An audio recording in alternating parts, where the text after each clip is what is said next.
One of my goals with the Seeker podcast is to make the supernatural more natural and the paranormal more normal. These are events and occurrences that happen as a part of our natural and normal everyday lives. We've just been conditioned to ignore them and deny their existence. Well, it's time to undo that conditioning. I'm proud to announce that Ray Davis and I of Sixth Sense Media have created our own Sixth Sense Media clothing line. We can't always go up to somebody and say, hey, what do you think about the disclosure in UFOs and aliens on the Earth?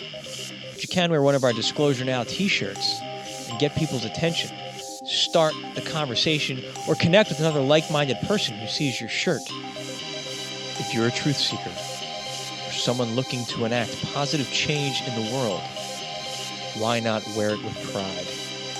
Connect with other like-minded truth seekers and become the change you want to be and see in this world. Visit sixthsensemedia.net, click on the store tab, and become the change you were born to inspire. Visit sixthsensemedia.net, click on the store. Welcome to Truth Seekers.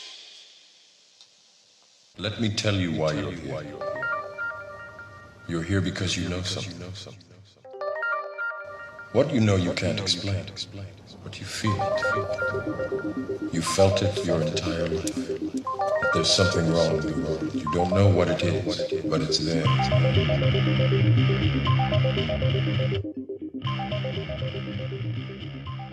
Are you in control of your own thoughts? Are they coming from you or are they coming from somewhere else? Who is driving that mental train up there in between your ears in your brain? Where do your thoughts come from? Are we the victims of mind control as we watch what seems like the world falling apart around us all the time? Looking at the protests going on around the world right now in Hong Kong to Seattle. There is just some crazy stuff going on. We're moving into the election propaganda machine as it's getting ready to come online. I just finished watching the Netflix documentary titled The Great Hack. And if that doesn't scare the crap out of you, then, well, you're doing better than me. Not trying to scare you. Hello, Truth Seekers. Dennis Nappy II here with Sixth Sense Media. I'm definitely going to challenge reality and question that which we've been taught on this one, and hopefully inspire that new direction of thought and bring about some change in our way of thinking here. This is another great episode of the Secret Podcast I have laid out for all of you out there. My apologies for the delay in getting it out, but I watched this documentary the other night. What scared me is that I have a pretty good sense of what's coming. I'm behind, though. I thought where this documentary was, what this talks about with the Cambridge Analytica, what they did during 2016, I thought we were still 5 years away from that level of manipulation. Nope. I'm behind in my assessment as to where we are. So I'm going to get into that today and talk a little bit about it. We need to be mindful of our thoughts, and that's what I want to focus on. Are they coming from us, or are we being so heavily influenced that we don't even realize it? And that's the challenge, my friends. Quick commercial here. Food for the Archons. Have you gotten your copy yet? If you have, I'd love to hear from you. Please consider writing a review on Amazon. Humanity's psychic connection, simulated realities, parallel worlds, and the manipulation of mankind. It goes deep into all of those subjects and then some.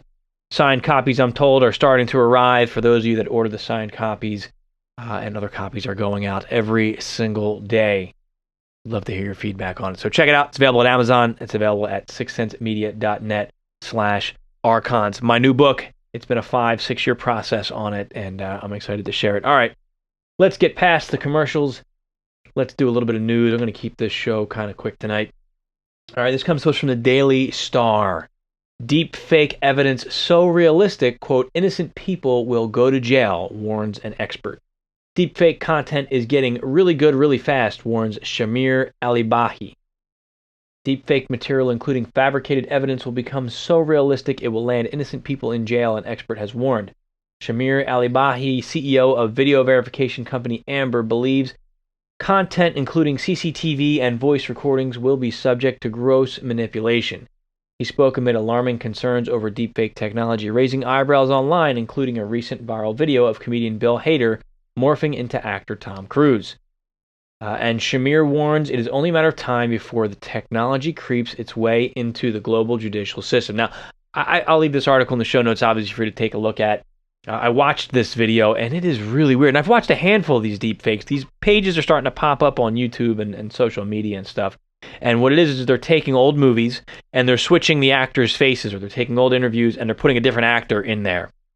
And it's almost believable. Some of them are downright believable. It's like, oh my gosh, this is crazy when you see how they're morphing faces on this. Now, this is here. I want to say it's coming, but it's here. And it's only going to get better, and it's going to get better really quick, probably in time for the election. Why am I emphasizing this again? We need to be careful. We need to get in the habit of not having a knee-jerk reaction and heavily evaluate the sources of our information and what it's saying. We need to ask ourselves, does this seem logical? Does this make sense? And then you need to say, are there other sources showing the same thing? Or are there other sources showing the identical video? Do you have different angles? Do you have different amounts of testimony, people that were there, other ways to account for whatever is coming out? Basically, what I'm trying to say now is if there is a video of it or an audio recording of it, it is not considered credible anymore because we have compromised that mode of collecting data. So we need to find our own way to verify information. And that's going to require some research. It's going to require you looking things up, talking to people, maybe going and doing some interviews on your own and making your own decision. That's why it's so important. Over the last 4 years, I've been working on developing your intuition, learning to trust your gut. Learn remote viewing, work with a team. You have something big that's coming out, and you can blindly task somebody on your team, several people on your team, to view that target and get the information for yourself because we can't trust this anymore.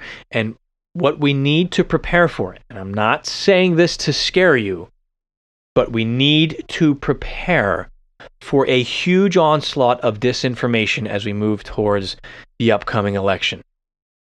We need to prepare for massive amounts of fake news coming our way.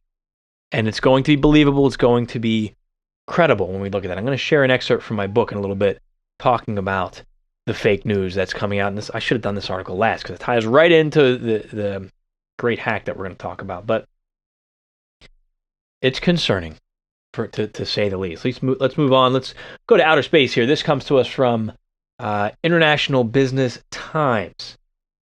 Let's see here. NASA photo shows alien buildings and UFO fleet in the moon's crater. The UFO expert claimed to have spotted a small cluster of alien buildings as well as a fleet of vessels in one of NASA's photos of the moon.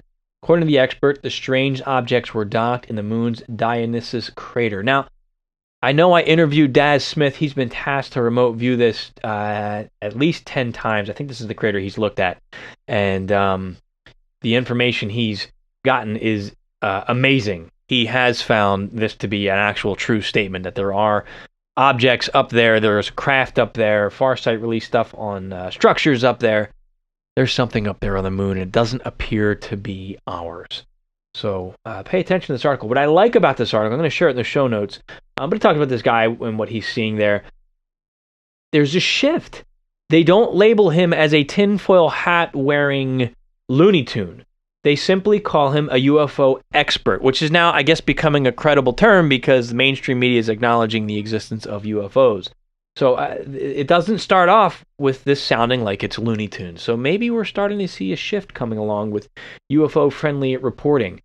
Again, you have to ask yourself why. Why do they want this now? Now, after all these years, is it acceptable to talk about? There's got to be a reason behind it. Speaking of space stuff, this comes to us from Business Insider, titled, Elon Musk doubled down on his theory on why nuking Mars would be a good idea. Elon Musk, I'm just going to read the highlights, tweeted, "Nuke Mars on Thursday. Musk has championed the idea of launching nuclear weapons just over Mars' poles since 2015. He believes it will help warm the planet and make it more hospitable for human life. The idea is to release the CO2 trapped inside Mars' ice caps, producing a greenhouse effect. A study done in 2018 concluded that using Mars' CO2 to replicate the Earth's atmosphere would be impossible with today's technology. Now, this is interesting. Hang on, looking at this study here, it's saying that we won't be able to use today's technology to do that, but Musk thinks otherwise. And the thing about Elon Musk, people tell him all the time, you can't do that. That's not possible. You won't be able to. And the man does it. The man is a genius. He's a game changer. When he sets his mind out to do something, he finds a way to do it. Now, he's claiming he's going to colonize Mars. He's going to live on Mars at some point. So that's our lifetime for most of us, where we may see that. Musk may actually pull that off. I don't know. But it's curious how he's saying, launching nuclear weapons onto Mars is the way to do it.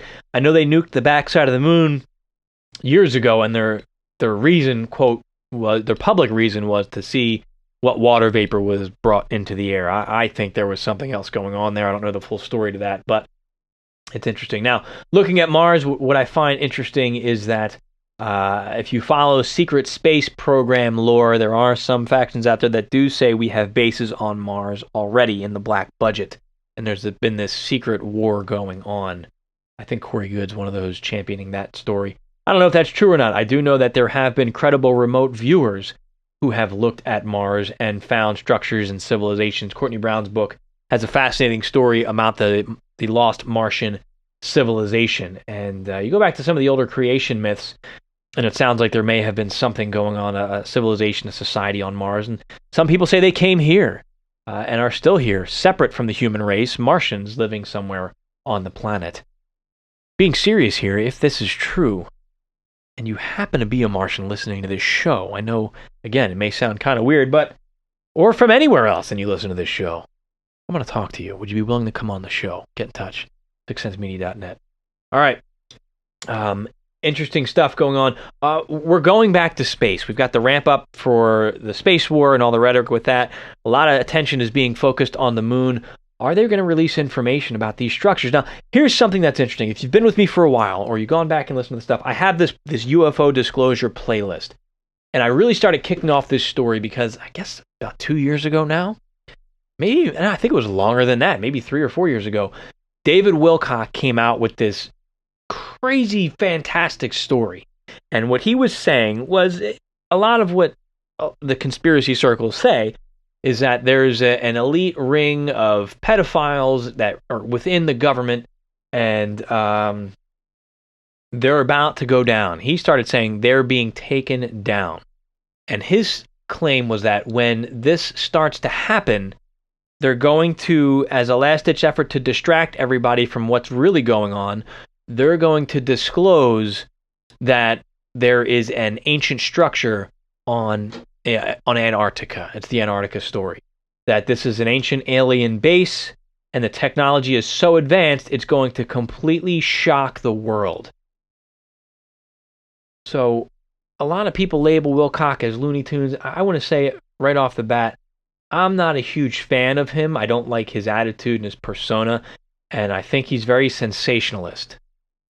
I also suspect that he does work with some people who are feeding him some valid information. And here we have it right here. A couple years ago, he said, now his timeline has been off, and he is the king of adjusting his timeline to fit what he's saying. So we have to keep that in mind. But he did call it. He did say these elites are going to be taken down at some point. So what I'm asking is the rest of his story going to come true? Now, maybe he's just a really good analyst and he doesn't have these insiders. I can't. And I have to say, I am, and I've said it in other shows, I am frustrated with people who say, I've got these insiders and here's what they're telling me. And that's the whole bulk of your research. That doesn't help anybody because we can't prove that. We can't verify that. Right now, you're just telling a story by somebody who may be telling you something. I get people that tell me stuff, but I don't come and use that as, well, I've got this info. If I can't back it up, it's not really valuable information. Now, with that said, he put this out there, and now we have stuff coming out. Okay, so are we going to have the Antarctica stuff disclosed, per what David Wilcock said? I don't know. I'm following up with it because it's a story I've been tracking when this first came out years ago. You can go back and listen to it in the archives. You can find it on SoundCloud and on iTunes as well. On SoundCloud, it has the UFO Disclosure playlist. It's one of the first songs, one of the first podcasts in there. But curious to hear your thoughts on that whole issue. As we know, Epstein has been arrested, and they raided his house, and then he was, quote, suicided. The coroner came back and said that, and I'm not going to get too much into this, but they said that Epstein, in fact, did commit suicide, but there's still some controversy over that statement, even though the coroner said it. But there's some big players in the government who have visited his mansion that are connected to this, so I'd be curious to see how this plays out. But here's the thing, this cabal is being exposed. And I've said this for a long time, just because they're being exposed, I don't necessarily think that means we, quote, the alliance, the resistance, whatever you want to call it, I don't think it means we're winning. How do we know that the cabal itself isn't just cleaning house and using this as an opportunity to spread false hope? I'm not trying to be doom and gloom. I'm not trying to kill your buzz. I'm just trying to get an accurate assessment of what we're dealing with here. If you have an organization that has been so good at keeping information a secret for so very long, why now all of a sudden is this information coming out? Is it because they've finally had a change of heart? We've finally hacked into it and cracked down and gotten these insiders to come forward? Or are they just following the plan as they had looked at years and years ago? And this is all calculated moves that they're making. That's what I tend to think. At least that's how I tend to keep my mindset, because we need to always be cautious, always be evaluating what's going on. All right, let's talk about some of that manipulation here. Again, if you haven't done so already, I encourage you to go to Netflix and watch the documentary called The Great Hack. Now, they talk about Cambridge Analytica and how Facebook used Cambridge Analytica, or Cambridge Analytica used Facebook, to gather people's data. And one of the things they were doing, this is brilliant. They got people, they said, how are we going to get the desired information that we want? So they went in and they had people complete hundreds of these online surveys that would ask them information about themselves. But then also by posting that survey to Facebook, it would allow Cambridge Analytica to use that platform to then have access to all of your data on Facebook and all of your friends' data. So me being a smart consumer saying, I'm not going to go to these external sites and give my information up, doesn't matter. If one of your friends goes onto Facebook and used that information, they now gave the back door to go into your account to see all of your information. Now, around the same time, Facebook decided, instead of just having likes, we can get a better idea of people's feelings on certain things. So they create the emojis, like, love, anger, sadness, like, love, anger, sadness. I think that's it. Those four possible. There may be one more. Oh, and laughter. So now it's a quick way for you to interact with data, to compile a database and a digital footprint, a digital identity of what your personality is, what your likes are, what your dislikes are. So it has all of this information. It knows who you are based on your Facebook interactions, based on your Google search queries and algorithms and YouTube videos that you're watching. All of that information is available. Again, that's your digital footprint or your digital fingerprint. You create your digital identity. They're then able to use that information to target you. And they created memes that weren't necessarily true, and looked at certain groups of individuals. And what they were looking at, they were looking for people who could be swayed to vote one way or another, the undecided people. So they weren't going to target necessarily the extremists, and I'll talk about that in a minute, but they were targeting people. This is how they were deciding elections. So they went and they blamed Russia for election manipulation, when in fact, it was companies like this that were meddling with politics. And they went through in this documentary, and they show you the other countries in which they did this. And this is what's really scary. Through things like memes and targeted marketing on platforms like Facebook and other social media platforms out there, in some of these other smaller countries, they were able to target the youth and encourage them to organize And some of those organizations, what they were doing, they were targeting one group of the people they wanted out of office. They targeted the youth with propaganda and encouraged them not to vote. With all of these memes, and we're standing together, we're not going to take part in the system, we're not going to vote. And it encouraged them not to vote. And then it targeted the other group and encouraged them to vote. So they reduced the numbers of this one group and they increased the numbers in the other, and they completely changed the political climate of an entire country. And they've done this time and again. We're seeing a lot of propaganda online. And we're going to start seeing more. And it's as simple as a meme sometimes. And it does. Was it Hitler? It doesn't matter if it's true. The more often you repeat a lie, the more people will start to believe it. We need to be mindful of that. We need to evaluate. And at the start of the show, I said, who's in control of your thoughts? You need to think about your political beliefs, your religious beliefs, everything that you hold true. You need to ask yourself, where did this come from? Do I believe this because somebody told me this was true? Or do I believe this because of my own direct experience and research? Does your research include looking at the other sides, the other opinions, the other alternatives to your view? The level of manipulation is terrifying if you're not aware of this. And I'm not even talking about the weird MK Ultra psychic stuff right now. But I'm talking just gross manipulation of information that you consume. So where are you consuming your information from? Are you getting it from multiple sources? Are those multiple sources quoting the same source? The algorithm's ability to predict who we are is scary. Now, we have this group called Antifa, and apparently there are some protests and some violence going on. I think it's Seattle. In Seattle, Washington. Correct me if I'm wrong, but somewhere up in the Northwest. And these are pretty significant clashes. Police had to come in and remove weapons and things, and they were shutting down bridges and access routes to try to keep the people against Antifa away from them. But they're still having these violent clashes and skirmishes. But what I found is that there's very little coverage of it. I go to the major news outlets.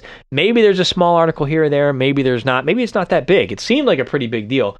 But we're not seeing a lot of coverage of that, which I think is strange. Yet, what we are seeing is coverage of these protests going on in Hong Kong. And there are protesters out in millions, and by the millions. Now, I'm quoting the news/propaganda that I've seen, but apparently these people are trying to protect their own democracy. Now, based on what I know about China, I think the stories, what I've compiled, is probably close to being accurate in that Britain, I guess, signed over control of Hong Kong back to China.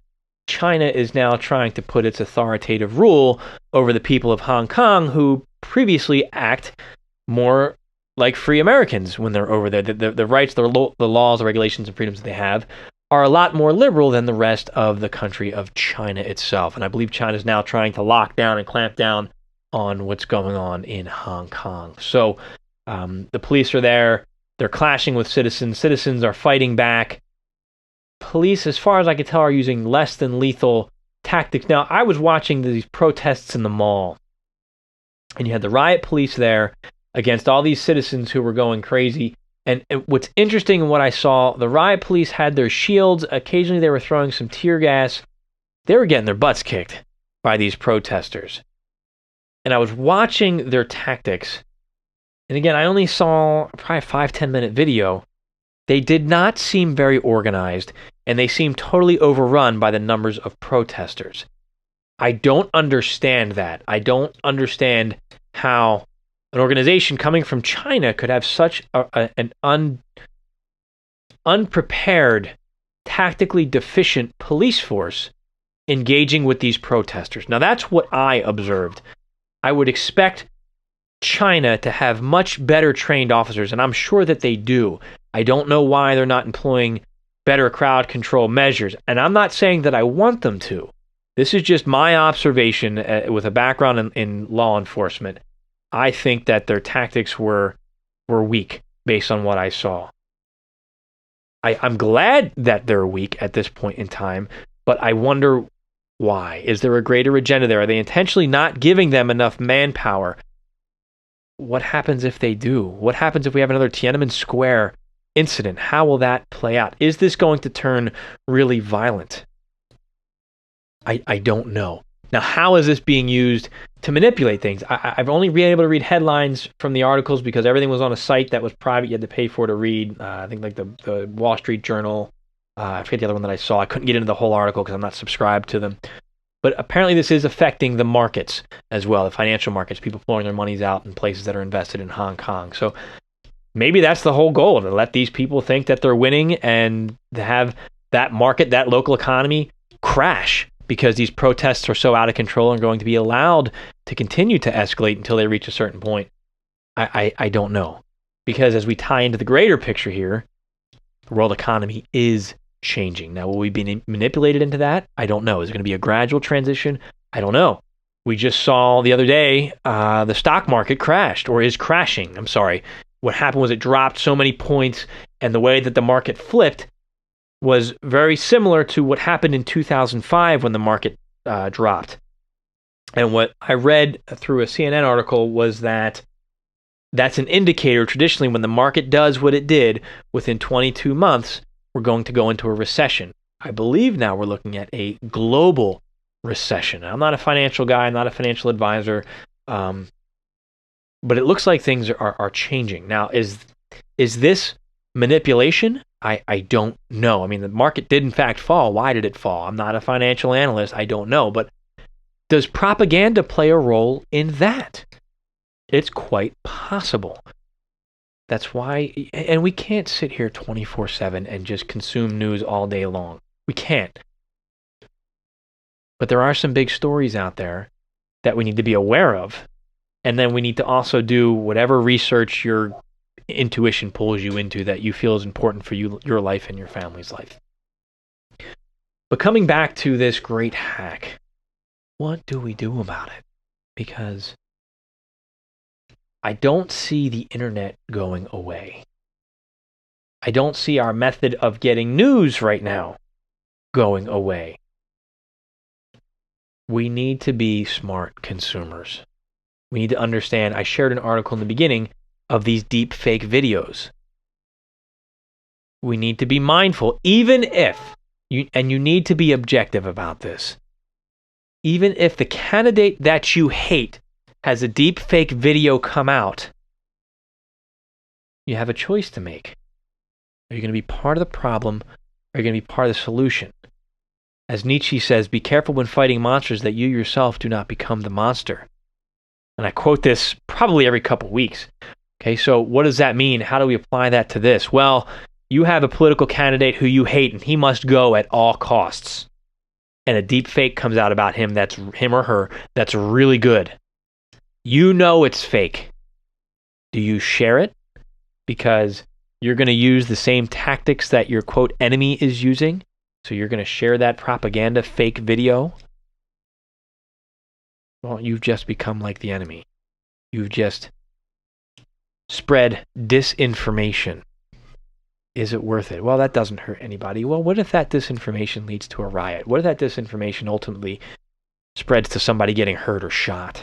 Well, then you are part of the problem. It's an interesting situation that we're facing right now. I don't have all the answers, but we need to be mindful of what our options are. And again, I've been screaming about remote viewing for quite some time now because I really do believe that's something we can do.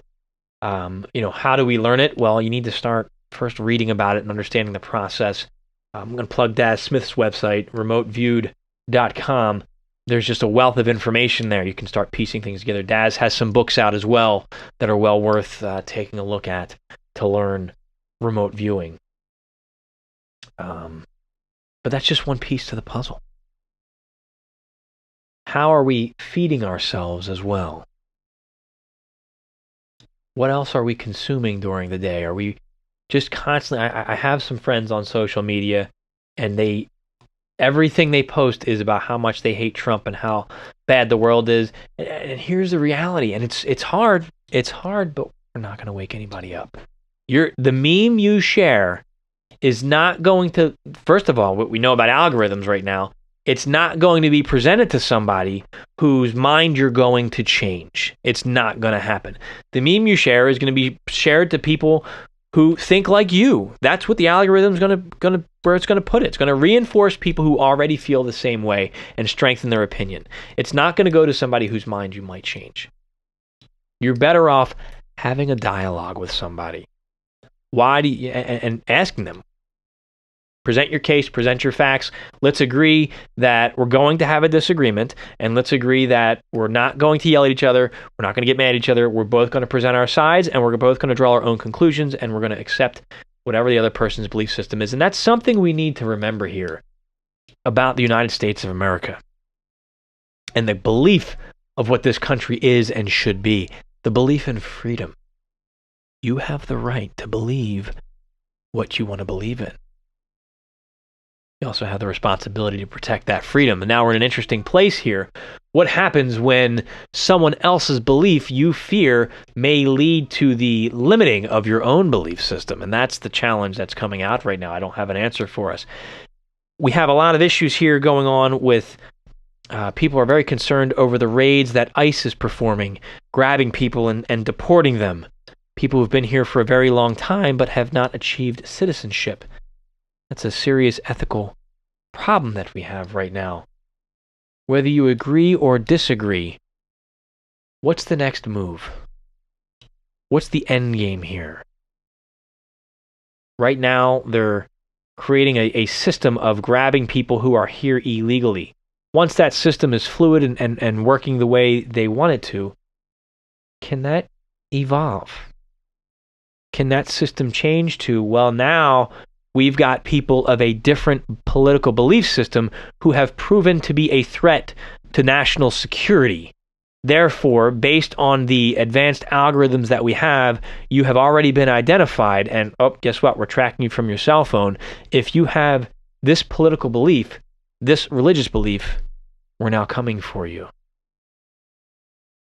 You say it can't happen, but it's happened in countries all around the world. I'm sure you're well aware of some of the big ones. Can it happen here in America? I don't know, my friends. But this is something, again, I think that we need to think about. How vulnerable organizations like Cambridge Analytica make us. How vulnerable we become when we go online and start sharing our political opinions and religious beliefs and other thoughts on pertinent issues. What do we do? I don't have an answer at this point in time. I don't think the answer is completely stay off of social media or stay off of the internet, period. But we need to be mindful when we're on there. We need to be cautious with what we're interacting with. And you may think that nobody's going to see your search history with what you're looking at, but someone somewhere is tracking it. It's an interesting challenge that we're in right now, my friends. And I don't have the answer. If you do, let me know. I'd love to hear from you. If you've seen this documentary, I'd love to hear your thoughts as well. Please comment somewhere or send me a note and let me know what you think. How vulnerable will we be in the next election? And what solutions do you have on ways we can consume data safely without being manipulated? Because worst case scenario, this tears this country apart to the point where, who knows, then maybe we won't be able to have free elections anymore. Maybe this will end the election prime. I know I'm thinking like crazy, right? Just going off the deep end here, but it's something worth considering because there's manipulation going on a massive, massive scale. In shameless book plug here, but I spent a lot of time in Food for the Archons trying to show just how vulnerable our minds are to manipulation. And I gave examples in nature of how flat out mind control happens in nature itself. Animals are able to go in, creatures are able to go in and take control of a host's brain. Literally take control of a host's brain and cause it to do things like commit suicide or infect other members of its population. But there's other forms of mind control that are out there that involve technology to influence thoughts and feelings and emotions, and there's propaganda. And then there's basic human psychology, and it seems as if we've been designed to be manipulated based on certain things. You look at Pavlov, you can, through operant conditioning, you condition somebody to react a certain way. Facebook, likes and chimes and dislikes and all that stuff, it gives you that operant conditioning. Then you look at the Stanley Milgram experiment, which shows how susceptible or how easily manipulated we are when a trusted authority is willing to take responsibility for a decision to give an order to do something. So if your boss says, go ahead and do this, it's going to hurt a bunch of people. If that boss is taking responsibility for those actions, then people are more inclined to take that action. Are your thoughts your own? If you're having an angry, emotional reaction and ready to go take violent action, stop and ask yourself, am I being manipulated, or is this a legitimate, necessary action? Or are you just another cog in the wheel, another pawn in the system? Lots to think about, my friends. I'm going to cut this show short. I hope that you took something from it. I hope you get an opportunity to watch that documentary as well, and that you safeguard your information as we move forward into this upcoming election. If you haven't done so already, please check out Amazon.com. I Am Human, food for the Archons, humanity's psychic connections, simulated realities, parallel worlds, and the manipulation of mankind. Visit sixcentsmedia.net. And also, I want to give a plug to my good friend Ray Davis. He's still killing it with his 365 days of affirmations. It's a nice break from the scary stuff that's out there. You can check in with Ray every single day. Check out his YouTube channel. Check out the affirmation spot in his blog, as well as following him on social media. Lots of great information out there. All right, that's it. I'm out of time. Have a wonderful week, my friends. I'll be back next week with some more rabbit holes to go down and explore. I'm Dennis Nabby II. This has been another episode of The Secret Podcast, where small changes among the masses can have a massive impact around the world. I encourage you to be that change. Never stop questioning. Keep an open mind, and let your intuition be your guide.